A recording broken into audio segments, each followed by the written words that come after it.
In spite of this, they still sinned and did not believe in his wondrous works. Therefore their days he consumed in futility, and their years in fear. When he slew them, then they sought him, and they returned and sought earnestly for God. Then they remembered that God was their rock, and the Most High God, their Redeemer.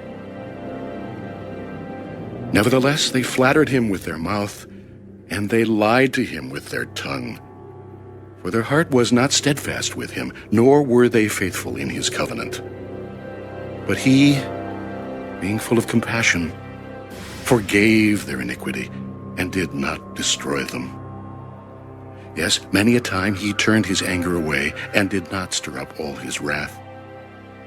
For he remembered that they were but flesh, a breath that passes away and does not come again.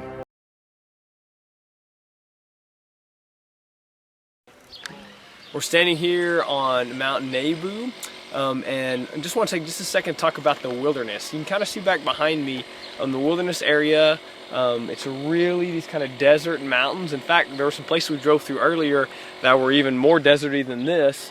But this is the general region that the Israelites wandered in for 40 years in the desert after leaving Egypt. If you remember the story, they came to somewhere around here, and Moses sent some scouts over to see what the Canaanite defenses were like and to scout out the land that God had promised them.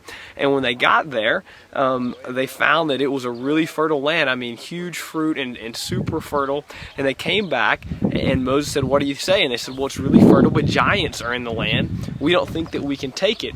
And all except for Caleb and Joshua said that. Joshua and Caleb thought that they could take the land. And so because of the rest of the people's unfaithfulness, they were made to wander in the desert for 40 years. So they wandered in this wilderness for 40 years. And this Mount Nebo is also the place where Moses came to kind of look over the promised land before he died. So I just get a good image of the wilderness and of wandering over this rough terrain over the course of that 40-year period.